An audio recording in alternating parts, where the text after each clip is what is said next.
श्री शांतिनाथाय जगच्छान्ति विधायिने कृष्णकर्मौघ शान्ताय शान्तये सर्वकर्मिणां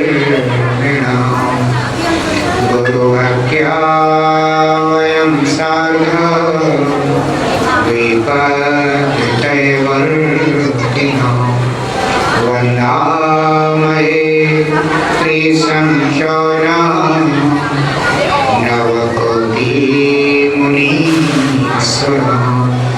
जय बड़े श्री आदिनाथ भगवान की, एक श्री चंद्रपुर भगवान की, एक श्री शांतिनाथ भगवान की, एक श्री पार्श्वनाथ भगवान की, एक श्री महावीर भगवान की, परम पुण्य आचार्य भगवान श्री पूज्यपाद स्वामी की, परम पुण्य सुरक्षाचार्य गुरुदेव श्री स्वर्गराज सागर महाराज की, अहिंसामय विश्व धर्म की, उत्तम संयम धर्म की, लक्षण महापर्व की,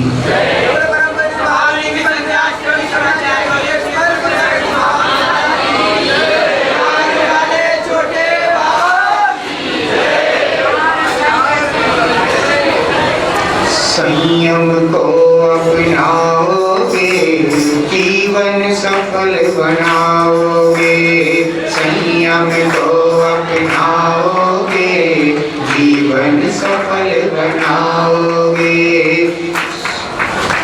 सच्चे सुख की चाह यदि संयम से ही पाओगे, सच्चे सुख की चाह यदि संयम से ही पाओगे। संयम बिन मानव हो, संयम बिन आत्म चहुगति भरमाए। जीवन है पानी की बूंद कब मिट जाए, जीवन है पानी की बूंद कब मिट जाए। हानि अनहानि हो, हानि अनहानि कब क्या घट जाए। जीवन है पानी की बूंद कब मिट जाए, जीवन है पानी की बूंद कब मिट जाए, जीवन है पानी की बूंद कब मिट जाए। संयम का अर्थ है अपने आप पर नियंत्रण रखना। इस जगत में जितने भी जीव हैं वे कभी क्रोध करते हैं, कभी मान करते हैं, कभी माया करते हैं, कभी लोभ करते हैं। अपने पर कोई नियंत्रण है ही नहीं। कसाएं जीव को अनियंत्रित कर देती हैं और संयम जीव को नियंत्रित कर देता है। क्रोध का नियंत्रण क्षमा है, मान का नियंत्रण मार्दव, माया का नियंत्रण आर्य, लोभ का नियंत्रण सौच भाव है। असत्य अगर जीवन में हो तो हिंसा ही हिंसा है। क्रोध हिंसा है, मान हिंसा है, माया हिंसा है, लोभ हिंसा है, असत्य हिंसा है। ये सब हमारे आत्मा का घात करने वाले हैं, क्योंकि इनसे हमारी आत्मा की शांति नष्ट हो जाती है। जो हमारी आत्मा की शांति का घात कर रहे हैं वो सब परिणाम हिंसा के परिणाम कहलाते हैं। इस जगत में जीव बाहर में उतनी हिंसा नहीं करता जितनी की अंतरंग में अपनी हिंसा करता है। आप देख लीजिएगा बाहर में कोई जीवों का घात कदाचित उतना नहीं करता, जितना कि जीव अपने प्रणाम कर करके अपनी आत्मा का, अपने स्वभाव का, अपनी शांति का, अपने सुख का घात करता रहता है। भगवान महावीर कहते हैं धम्मो मंगल मुपेक्षम अहिंसा संयमो तपो देवादि तस्य परमंति जस्य धम्मे श्रेयो। कहते हैं वह धर्म उत्कृष्ट मंगल है जिसमें अहिंसा है, संयम है और तप है। सबसे पहले कहते हैं अहिंसा होनी चाहिए। यही कारण है 10 धर्मों में सबसे पहले अगर चर्चा की गई है तो क्षमा, मार्दव, आर्दव, शौच और सत्य की चर्चा करी गई है। क्योंकि क्रोध का परिणाम हिंसा का परिणाम कहलाता है, मान का परिणाम हिंसा का परिणाम कहलाता है, माया लोभ का परिणाम हिंसा का परिणाम कहलाता है, असत्य का परिणाम हिंसा का परिणाम कहलाता है। भगवान महावीर कहते हैं पहले अहिंसा जीवन में आनी चाहिए तो संयम आ सकता है। और अगर अहिंसा है ही नहीं तो संयम कहां पड़ेगा? क्योंकि संयम कहते ही उसे हैं कि काय क्षमो प्रतिपाल पंचेंद्रिय मन बसे करो संयम रतन संभाल विषय चोर बहु फिरत है। काय क्षमो प्रतिपाल तो 6 प्रकार के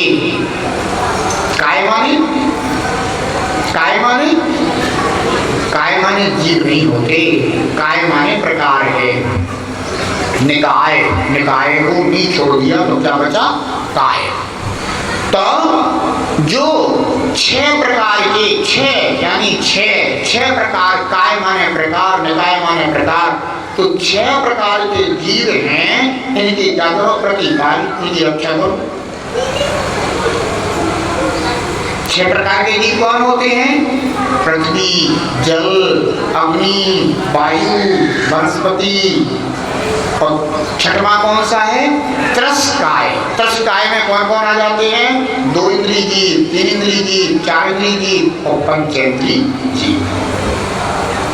यानी कहने का तात्पर्य है काय क्षमा प्रतिपाल माने 9 प्रकार के जीवों की रक्षा करो,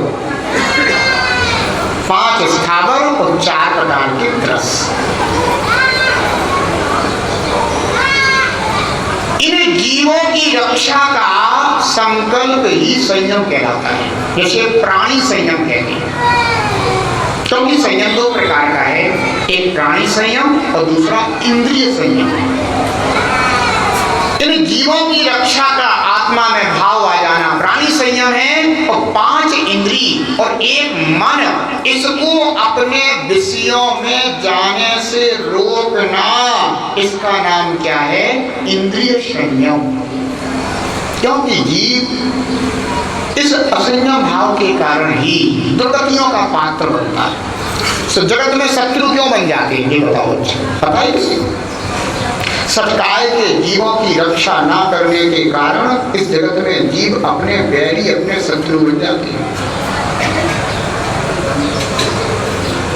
आज तुमने उनको दुख पहुंचाया, कल वो जीव तुमसे बदला देगा, सीधी सी बात। आज तुमने किसी को की हिंसा करी, कल वो तुम्हारी करेगा। अपन ने पढ़ा होगा क्या पढ़ा? कब आप भयो बलहीन सबलने करी खायो हथिनी सिंहादित्य सैनी होए क्रोध निबल पशु हति खाए गुर। कब आप भयो बलहीन सबलने करी खायो हथिनी। कभी तो सिंह जैसी क्रूर योनि को प्राप्त हुआ, निर्बल पशुओं के लिए खा खा करके अपनी क्षुधा का नाश किया। और जब तू निर्बल हुआ तो अन्य जो आज निर्बल थे वे कल सबल हो गए, तो उन्होंने भी फिर तुझे उसी प्रकार से दुख दिया, पीड़ा दी, कष्ट दिया। इस जगत में कोई किसी को अकारण कष्ट नहीं दिया। बैर बांधा है तुमने, हिंसा की है तुमने, उनके साथ बुरा बर्ताव किया था, बुरा व्यवहार किया था तुमने। आज वो जब सबल हो गए तो वो तेरे साथ वैसा ही बुरा बर्ताव करते हैं, वो तेरे साथ वैसे ही बदले की भावना से भरे रहते हैं। शास्त्रों में अनेकों उदाहरण मिल जाएंगे कि जिसमें किसी ने किसी जीव के साथ बुरा व्यवहार किया और हो सकता है कि वह मरणोपरांत वह भी अपना बदला लेने के लिए अगर कोई देवादी योनि में चला गया, वहां से कोई जो है ना बदला लेने के लिए आ गया। शुभम चक्रवर्ती के में सुनाए, शुभम चक्रवर्ती था, उसका एक रसोइया था और एक दिन उसने अपने रसोइये को गर्म भोजन डाल करके जला दिया, क्योंकि पूर्व पर्याय की बात चल रही है। चला दिया, मर गया, मर करके क्या पहुंच गया, खुटियों में चला गया। बदले की भावना से भरा हुआ था, सोचा कि बदला कैसे लूंगा। तो शुभम चक्रवर्ती के लिए वह एक व्यापारी बन करके आया, बिक्रिया से उधार करके, और उसके लिए उसने एक फल दे दिया मीठा खाने के लिए। अब बस शुभम चक्रवर्ती के भाई के वशीभूत हो गया। किसी ने कहा कि 5 इंद्रियों को उसमें करना चाहिए, जब इंद्रिय के वशीभूत हो गया और वशीभूत होकर के रोज रोज उसी फल की चाह करने लगा। रोज मिला फल, 6 महीने तक खूब खाओ, खूब फल दिए उसने। और इसके बाद आया और कहता है राजन, जिस मालिक के ये फल हैं उसने फल देने से मना कर दिया। शुभम चक्रवर्ती बोला, मैं 6 खंड का पति हूं, इस धरा पर ऐसा कौन सा है जो मेरे लिए मना कर दे, क्योंकि सब मेरे अधीन है, मेरे अधीन होकर के भी कोई मना करता है। तो उसने कहा राजा बजे तो आप ही देख लो, मैं तो आपके प्रति बड़ी संभावना रखता हूँ, मैं तो ये चाह रहा था कि राजा जी के लिए रोज ऐसा ही दृष्ट फल दूं, ये मेरा सौभाग्य होगा। तो राजा जी थे, सम्राट तो चक्रवर्ती था। चक्रवर्ती कहता है कि ठीक है, मैं चलता हूँ तेरे साथ, बता मुझे कहाँ पर है वो बगीचा। तो आओ चलो, आइए चक्रवर्ती सुनो, और बस लेकर के चल दिया।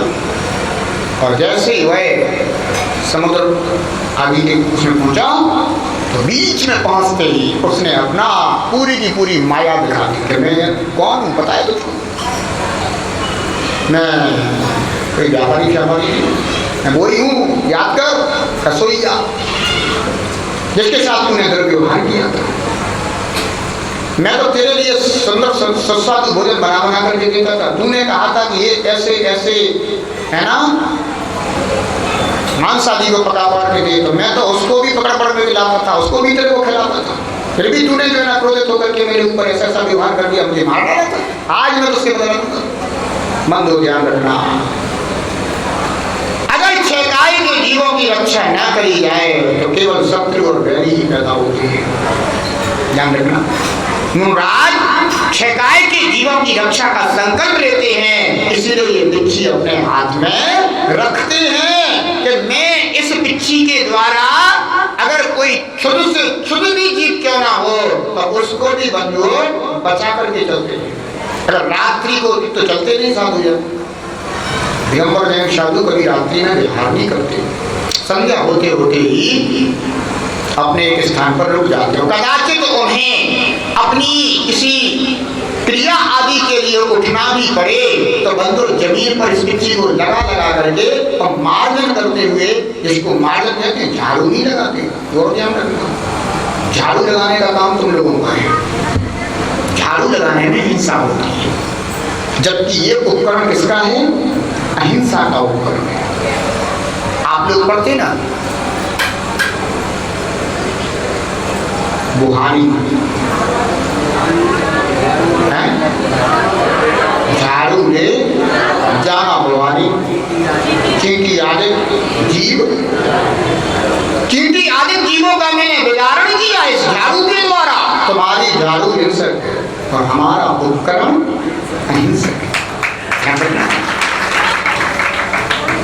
क्योंकि तुम जिस समय झाड़ू लगाते हो कभी उन क्षुद्र जीवों पर दया करते ही नहीं हो, तुम्हारे अंदर करुणा आती ही नहीं है, तुम तो ऐसे झाड़ू लगाते जाते हो जैसे कि कूड़ा कचरा, लेकिन तुम्हें नहीं पता है वे भी तुम्हारी तरह जीव ही जीव, जैसा तुम्हारा शरीर है ऐसे उनका शरीर है, बस उनके कर्मों के कारण उन्हें वैसा तुच्छ शरीर मिला है और तुम्हारे कर्मों के कारण तुम्हें ऐसा शरीर मिला है, लेकिन आत्मा जीव तो वैसा ही है जैसा तुम्हारे अंदर है, उसमें थोड़ी ना अंतर है कोई।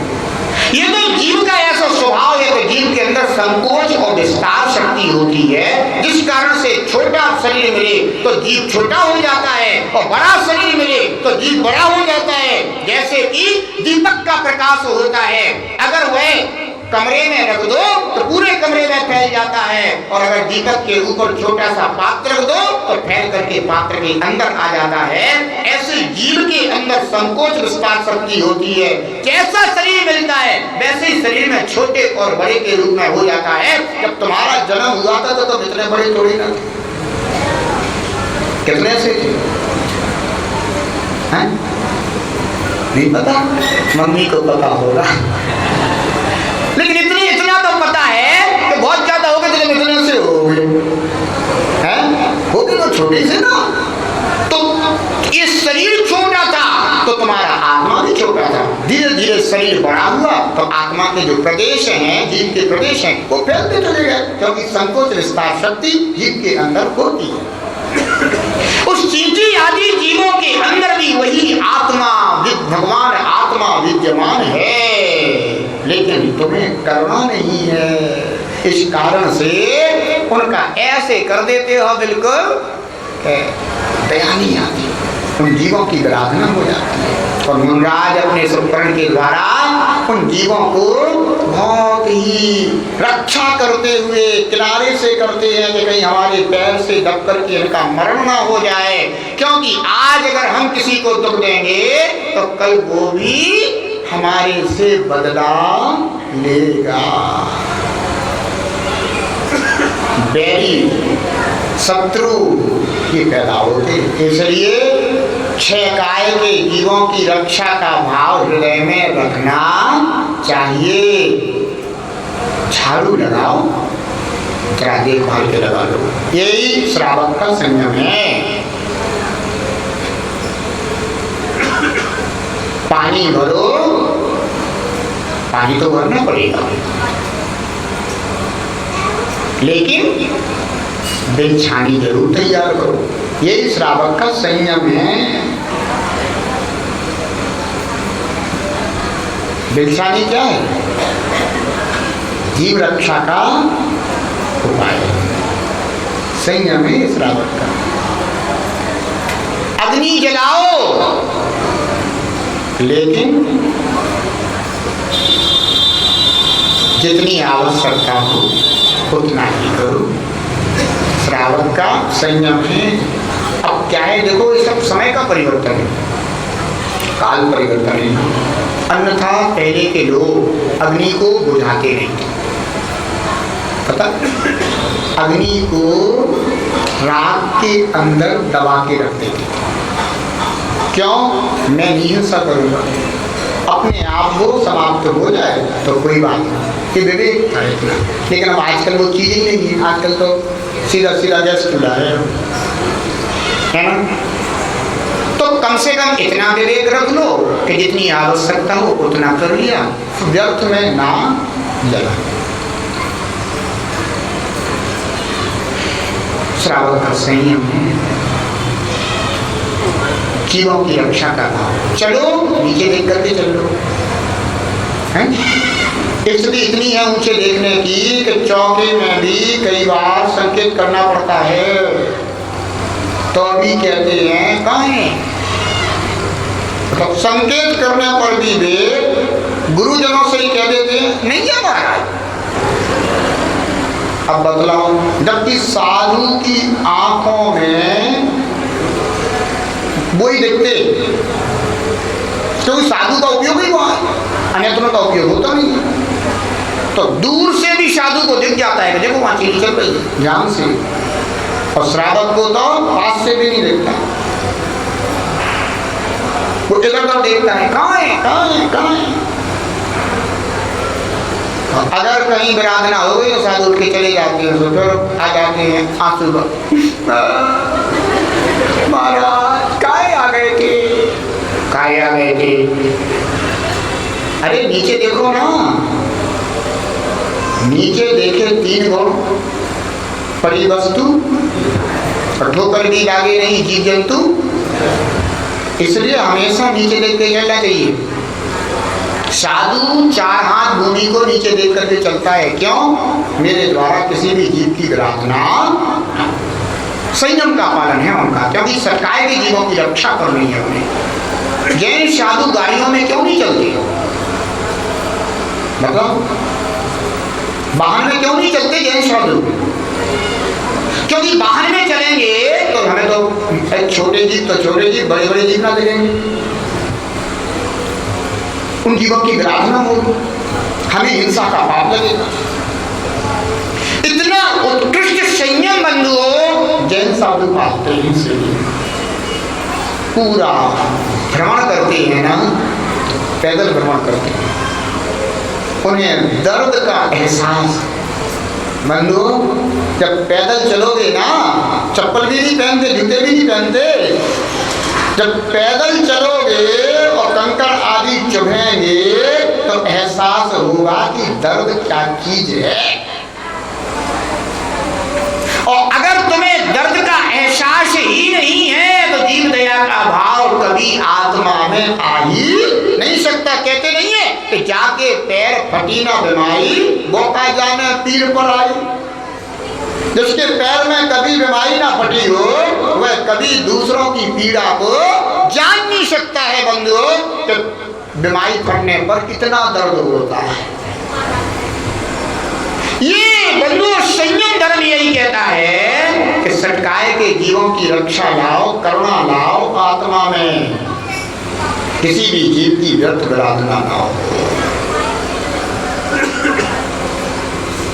काय क्षमा प्रतिपाल, पंचेंद्रिय मन बस करो, और 5 इंद्रियां और अपने मन को बस में करो, क्योंकि इनसे भाव संयम होता है।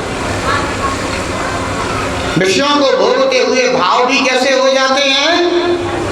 उसी रूप हो जाते हैं, हिंसक हो जाते हैं। आत्मा का स्वभाव इंद्रिय विषयों को भोगना नहीं है। आत्मा का स्वभाव तो अपने चैतन्य स्वरूप निज भगवान आत्मा का अनुभव करना। आत्मा में तो सुख ही सुख बराबर है, लेकिन वो सुख कब अनुभव में आता है? जब बाहर की सुख छोड़ेगा। अभी तो 5 इंद्रियों के विषयों की चाह आत्मा में बनी रहती है। यही कारण है कि जब भी कोई पर्व आदि के दिन आते हैं तो श्रावक को यह संबोधित किया जाता है कि कम से कम इन पर्वों के दिनों में तो संयम का पालन अवश्य करें, संयम से रहें, नियम से रहें, धर्म पालन करें।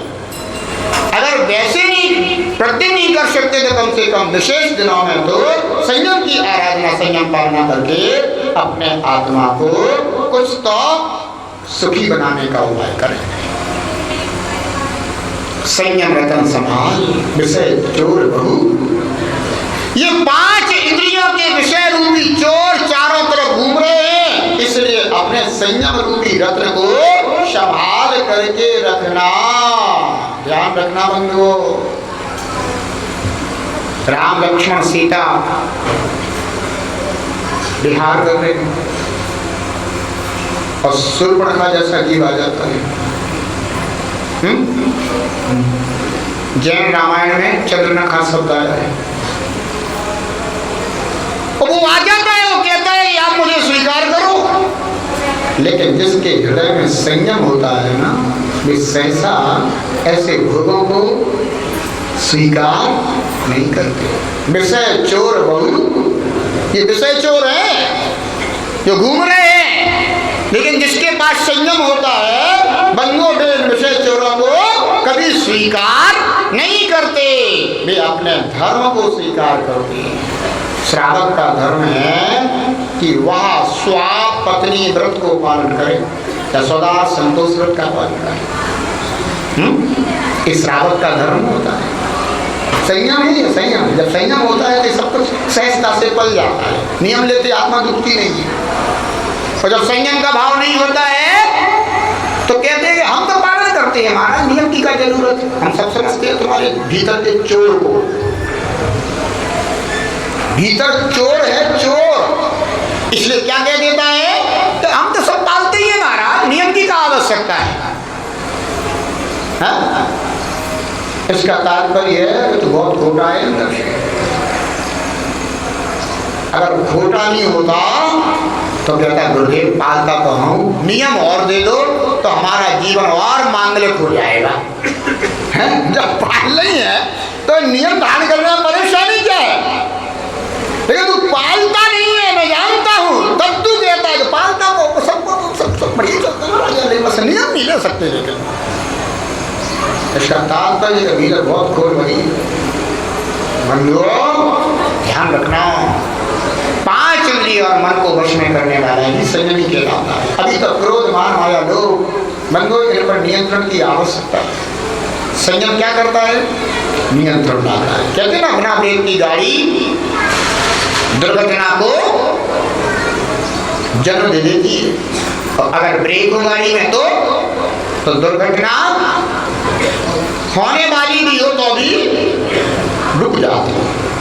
संयम जो जीवन में पल पल क्षण क्षण दुर्घटनाएं घट रही हैं, इस संयम के द्वारा उन दुर्घटनाओं से अपने आप को बचाया जा सकता है, रोका जा सकता है। इसलिए संयम का पालन अवश्य करना चाहिए। चारों गतियों में संयम कहाँ मिलता है? नरगति में संयम है क्या? महासंयम। नरगति में तो क्या है? महाअसंयम। क्रोध और हिंसा के अलावा वहां को देखते ही नहीं। देवगति में संयम है क्या? महाअसंयम। भोग और अभिमान के अलावा वहां कुछ दिखता नहीं। इतना भयंकर अभिमान स्वर्गों में कि नीचे वाला देव ऊपर वाले देव को देख रहा है, इनके पास नहीं रहती, हमारे पास कम। बस अभिमान में दग्ध जले जा रहे हैं, एक दूसरे को सताने के पीछे भी पड़ जाते हैं। बंधुओं स्वर्ग में वही असंयम, नरकों में वही असंयम, त्रंचों में पशु आदि पर्याय हैं, खूब असंयम देखा जा सकता है। केवल एक मनुष्य है जो विवेकी है, संयम का पालन करके मोक्ष मार्ग पर आगे चल करके और परमात्मा बन सकता है, भगवान से मिल सकता है। इसलिए ध्यान रखना, इन 4 गतियों से छूटने का उपाय संयम का मार्ग है केवल एक। इसीलिए कहा है कि जिन जिस बिना नहीं जिन राज सुईजे तूर जग कीच में, एक घड़ी मत बिसरो करो आयु जम मुख बीच में। क्या कह दिया? जिस बिना नहीं जिन राज सीजे, इसके बिना तो जिनेंद्र भगवान भी सिद्धि को प्राप्त नहीं हुई। संयम को पालन किए बिना कभी किसी को सिद्धि प्राप्त नहीं होती। इसलिए बंधु अपने जीवन में संयम को लाने का प्रयास करना, जीवों की रक्षा के भाव लाना, व्यर्थ में किसी जीव को मत सताना, व्यर्थ में किसी जीव को दुख मत देना है। रास्ते चले जा रहे हैं, साइकिल से जा रहे थे, कुत्ता लेटा हुआ था, जानबूझ के उसके पैरों पर से या उसके पूंछ पर से पहिया निकाल दिया। क्या मिल गया? कौन सी खुशी मिल गई? हिंसा मिल दिया, आत्म ध्यान रौद्र ध्यान हो गया। ऐसी अज्ञानता के कार्य बंधु दीपावली आएगी तब बताएंगे कितनी हिंसा के काम करोगे। अगर संयम होगा तो बंधु आत्मा में से हिंसा का कार्य हो नहीं सकता। ध्यान रखो, कृत कार्य अनुमोदना के फल बराबर बराबर होते हैं। असंयमियों की कभी अनुमोदना मत कर देना, भले तुम संयम पालते हो। क्या? भले तुम संयम पालते हो अपने आप में तो नहीं सोचो, हम तो संयम पालते हैं। लेकिन असंयमी जीव अगर असंयम का कार्य कर रहा हो तो वो संयमी, तुझे उसकी तत्कालिक अनुमोदना करने की आवश्यकता नहीं है, अन्यथा तू भी असंयमी हो जाएगा।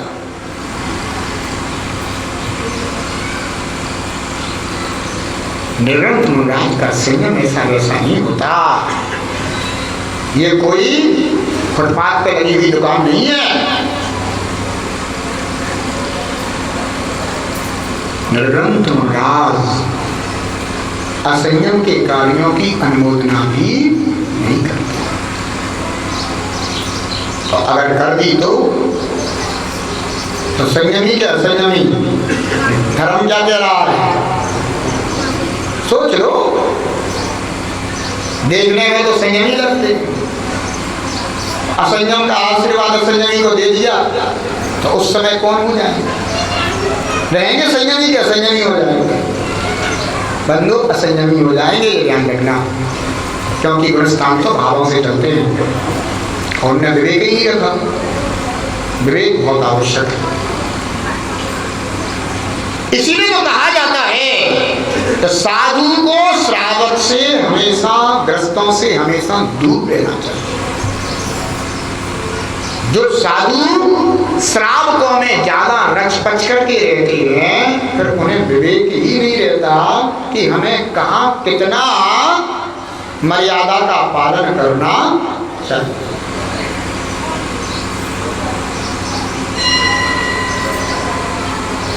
श्रावक तो कहते हैं ना कि जंग लगा हुआ है, सेप्टिक पैदा करता है। साधु को हमेशा इस जंग लगे लोहे से दूर रहना चाहिए।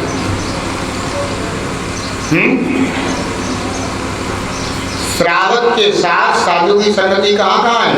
स्वाध्याय कर रहे हो, आजा सुन लो।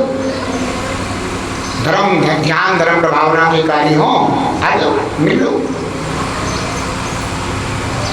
महाराज तेरी चर्चा करने की हमें बस टाइम नहीं है, बहुत से लोग आते हैं। नमस्ते महाराज, हाँ बोलिए, कुछ चर्चा करनी है। अभी हम अपने काम में लगे, साध्या में लगे, समय नहीं। क्यों? क्योंकि हम तुम्हारे साथ अगर जब चर्चा करेंगे तो तुम तो असंयमी, तुम्हारा तो कोई नियम धर्म है ही नहीं, और तुम्हारे असंयम के साथ हम भी हाँ में हाँ हमें हाँ मिलाएंगे तो व्यर्थ में हम और पाप के भागी बनेंगे। इसलिए बंधु साधु जन को मुनि कहते हैं। क्या कहते हैं? मुनि। जो मौन धारण करे सो मुनि, और जो वाचाल हो और फिर भी कहते हम मुनि, काहे मुनि? तू तो वाचाल है। बंधु मन का संयम, वाणी का संयम, काय का संयम, ये संयम बहुत आवश्यक है। अगर मन का संयम हो तो उल जलूल व्यक्ति के विचार अपने मन के अंदर पैदा नहीं होंगे। कचरा कौन रखता है अपने अंदर? अगर घर में कचरा फैल जाए तो साफ सुथरा कर देते हैं, बाहर निकाल करके फेंक देते हैं, और मन के अंदर इतना कचरा पैदा करते रहते, इतना कचरा पैदा करते रहते हैं, कभी सोचते ही नहीं। बैठे अकेला दो घड़ी,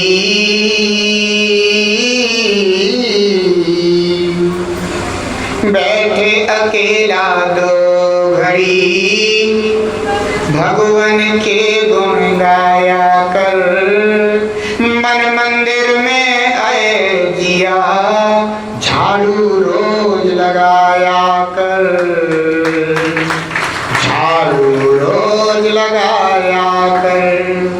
सोने में तो रात गुजारी, दिन भर करता पाप रहा,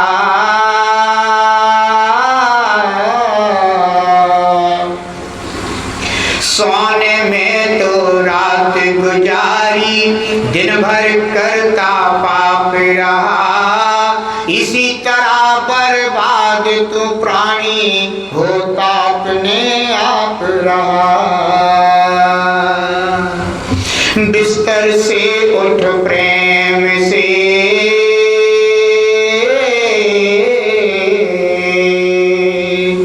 बिस्तर से उठ प्रेम से, सत्संग में तू जाया कर, मन मंदिर में ऐ जिया झाड़ू रोज लगाया कर, झाड़ू रोज लगाया कर।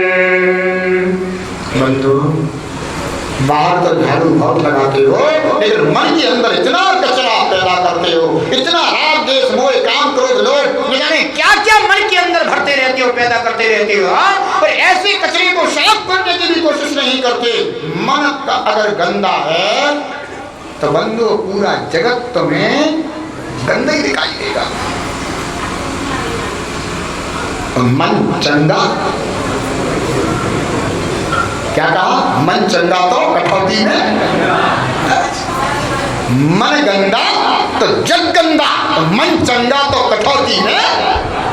ध्यान रखना, मन को पवित्र करने की आवश्यकता है। जो मन को बांधना सीख गया बंधु, उसने समझो कि सबको बांध लिया। और जो अपने मन को बांधना नहीं सीख पाया बंधु, उसके जीवन में कभी संयम ठहर नहीं सकता। आ भी जाए तो ठहर नहीं सकता, रुक नहीं सकता। जैसे कि सच्छिद्र अंजलि होती है ना, पानी आ भी जाए, दूध आ भी जाए, तो सच्छिद्र अंजलि से वो धीरे धीरे टप टप करके रिस करके निकल जाता है। ऐसे जीवन में अगर संयम आ जाए तो मन का छिद्र है तो बंधु सब कुछ संयम समाप्त हो जाता है। इसलिए मन को अपने वश में करने का उपाय करना चाहिए। अकबर ने एक बार राज दरबार में घोषणा करी कि जो भी हमारे इस प्रिय बकरे को ठीक तरह से संतुष्ट करके लाएगा, उसके लिए हम 1000 मुद्राएं, स्वर्ण मुद्राएं प्रदान करेंगे। जैसे यह घोषणा सुनेगी तो हर कोई तैयार हो। 1000 स्वर्ण मुद्राएं थोड़े से काम में मिल जाए, काम छोटा हो लाभ ज्यादा हो, कौन नहीं करना चाहेगा। हर कोई तैयार हो गया। राजा ये काम पहले हम करेंगे, कोई कहे पहले हम करेंगे, कोई कहे पहले हम करेंगे। सम्राट ने क्रम क्रम से एक एक व्यक्ति को बकरा दिया कि जाओ संतुष्ट करके ला, ले गया। उसने कहा इससे अच्छी खिलाई पिलाई करूंगा, जब 1000 मिल रहा है तो थोड़े बहुत खिलाने में क्या फर्क पड़ता है। खूब बढ़िया जम के खिलाया, उसे जम के खिलाया, बिल्कुल तंदुरुस्त होकर के बकरा जो है ना राज दरबार में उपस्थित कराया गया। और ऐसा उछलता कूदता आया, खड़ा हो गया आकर के। अकबर ने कहा परीक्षा करी जाएगी। अकबर ने तुरंत संकेत किया, जाओ हरी घास की डलिया उठा के लाओ। जैसे हरी घास की डलिया आई, उसके सामने हरी घास डाली गई, बकरा खाने लगा। अरे मैं तो इसको खुद खिला पिला के लाया था, इसने तो बड़ा घाटा लगवा दिया। 1000 मुद्राएं चली गई हाथ से। दूसरे को दिया गया, उसने भी खूब पाए थे। तीसरे, चौथे, पांचवें, छठवें, सातवें सबको दिया गया। जब कोई भी बकरे को संतुष्ट नहीं कर पाया तो अब नंबर किसका आया? बीरबल का। बंदो जहां बुद्धि बल है वहीं बीरबल है, और जहां बुद्धि बल नहीं है वहां वीर बल नहीं है। वीर वही है जिसके पास बुद्धि है। अच्छे अच्छे वीर सुभट योद्धा बंधु कमजोर लेकिन बुद्धि से बलवान लोगों से जीत लिए जाते हैं, क्योंकि बुद्धि बल बहुत बड़ा बल होता है। तो बीरबल के पास क्या है? बुद्धि बल। बीरबल से कहा गया कि बीरबल क्या तुम इस बकरे को संतुष्ट कर सकते हो? बोले बिल्कुल कर सकता हूं राजा। सारे के सारे दरबारी सोच रहे थे कि अब ये क्या करेगा। हम लोगों ने तो सारे उपाय करके इसके लिए क्या उपाय बचा। बीरबल बकरे को लेकर के गए और जहाँ बढ़िया हरा भरा खेत था, हरे भरे खेत के बीच में खड़ा कर दिया। और खड़े करने के बाद जैसे ही बकरा घास खाने को होता तो हाथ में थी एक छड़ी, तो धीरे से उसके मुंह पर चपक लगा देता। दिन भर खड़ा रहा, खाने के लिए जैसे ही होता तो चपक लगा देता, खाने को मिलेगी उसको। पूरा दिन निकल गया, रात निकल गई और सुबह जब समय हुआ तो बकरे को ऐसे ही खाली पेट लेकर के बीरबल दरबार में उपस्थित हो गए। अभी तक तो बकरा आता था तो ऐसा हिरण की तरह चौड़ी भरते हुए आता था, अब आ रहा था तो बीरबल उसको कान पकड़ करके ला रहे थे, चल। सब लोगों ने देखा गया, अभी तक तो आता तो बिल्कुल पेट भरा रहता था, तो आज तो बिल्कुल खाली पेट है और पकड़ करके लाया जा रहा है। सब लोग उसको देखते ही हंसने लगे, जे काजी अब की बार तो फंस गया, आ गया ऊंट पहाड़ के नीचे। अभी तक तो नहीं आया था लेकिन आज जरूर आ गया। बीरबल ने खड़ा कर दिया, अकबर ने भी देखा खाली पेट है, इसको कैसे संतुष्ट किया होगा बीरबल। बीरबल से पूछा, बोलो बीरबल बकरा संतुष्ट हो गया? बोले राजन संतुष्ट, संतुष्ट, चिंता नहीं करो। जैसे ही अकबर ने कहा हरी हरी घास लाई है, हरी हरी घास लाई गई, बकरे के सामने घास डाली गई। जैसे ही बकरे के सामने घास डाली गई तो बकरा तो बकरा ही था, वो घास खाने के लिए मुंह उसने किया ही था कि इतने में तो बीरबल ने वह छड़ी दिखा दी, क्योंकि दिन भर खड़ा कर करके उसको छड़ी के माध्यम से उसे ऐसा संस्कार दे दिया कि बकरा छड़ी देखते ही मुंह फेरने लगा। तो बकरे ने दूसरी दिशा में मुंह कर लिया। सब लोग देख के रह गए, अरे हम लोग इतना खिला खिला के ला रहे थे तो भी घास खा जाता था, और यहाँ घास सामने पड़ी है तो भी मुंह फेर रहा है। दूसरी दिशा में घास डाल दी गई और जैसे ही वो इधर उधर देखने को हुआ तो बीरबल ने अपनी छड़ी हिला दी। इतने में तो बकरा तीसरी दिशा में, बकरे ने घास नहीं खाई। बंधुओं ये ध्यान रखना, मन को अगर इंद्रियों को अगर विषय देते रहोगे, बकरे की तरह खिलाते पिलाते रहोगे तो ये मन और इंद्रियां तुम्हारे बस में होने वाली नहीं है। लेकिन अगर तुमने इनको विषय देने से रोक दिया तो बंधुओं ये बस में जरूर हो जाएंगे बकरे की तरह। वह बकरा और कोई नहीं है, ये तुम्हारा मन है। मन इसे जितने विषय दिए जाते हैं बंदे उतना ही असंतुष्ट हो जाता है, और जैसे विषय देने से रोक दिया जाता है नहीं मिलेगा, बस बंधु ये वहीं पर संतुष्ट है। अगर मन करे कि पिक्चर देखने जाना है और तुम चले गए तो तुम मन को संतुष्ट नहीं कर पाओगे, और तुमने कह दिया मैं नहीं आऊंगा, अब क्या करेगा? कौन जाएगा? तुम खुद चले तैयार हो जाते हो, चल चल चल दिखा रहे तो चल। तुम खुद ही ऐसे कमजोर हो, इसी कारण से कभी मन बंधुओं बस में नहीं होता। जैन धर्म में क्यों त्याग त्याग त्याग त्याग त्याग त्याग की चर्चा करी जाती है? क्योंकि इसके बिना बंधु संयम आता नहीं है। ये ध्यान रखना, जितना भोग में लगाओगे उतना ही भोगी बन जाएगा, और जितना त्याग में लगाओगे उतना ही संयमी त्यागी बन जाएगा। इसलिए बंधु आज उतना संयम का दुनिया अपना समय भी हो गया था, समय हुए चुकाने लगभग। तो हमें अपने जीवन में बंधु सर्वप्रथम संयम को धारण करना चाहिए। उत्तम क्षमा, मार्दव, आर्जव भाव है, और सत्य, शौच, संयम, तप, त्याग, उपाय, ये उपाय है भैया।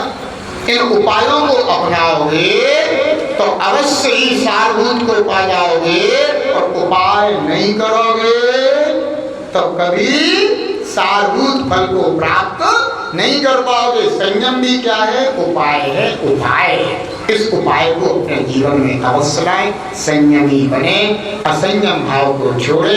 थोड़ा थोड़ा सा भी अगर जीवन में संयम आ जाएगा तो ये पर्याय सुधर जाएगी, समझ जाएगी। और अगर संयम नहीं आया तो चारों गतियों में कहाँ जाओगे?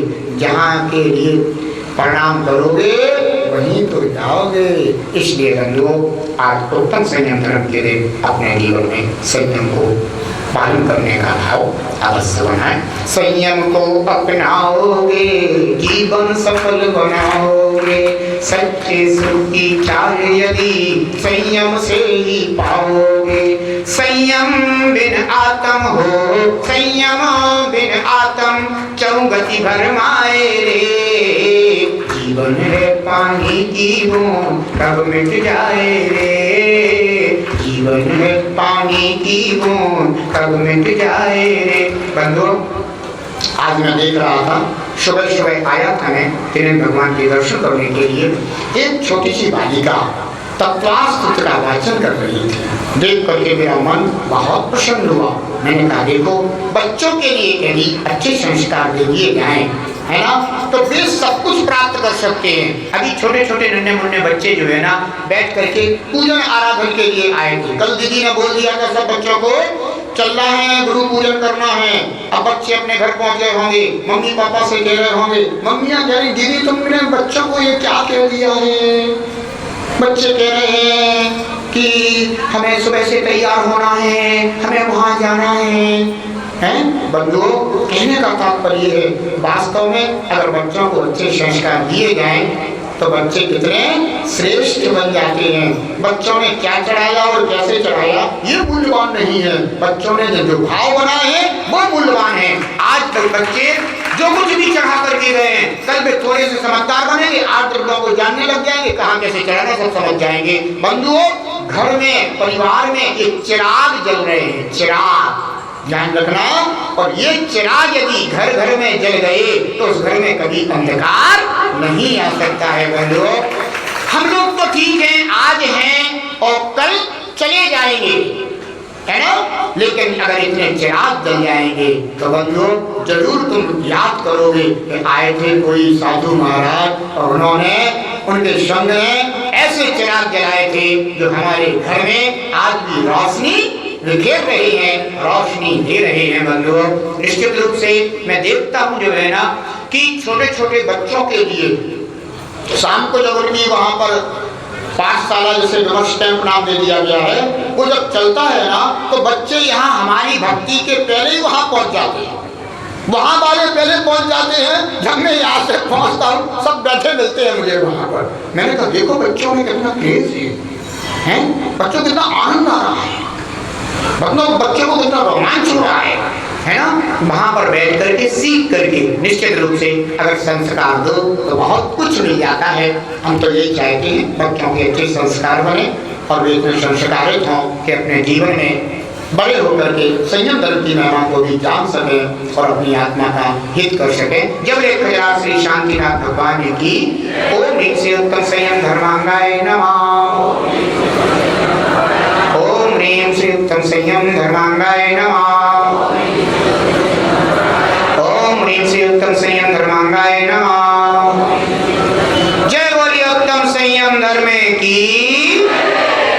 आज का नियम किसी के लिए बांधेंगे नहीं, अपनी शक्ति अनुसार जो जितना संयम पालन कर सकता है उतना संयम पालन करेगा, ठीक है ना। जावानी के ज्ञान दे सुझे लोकालो, सोवानी मस्तक गनो सलाम देते होंडो।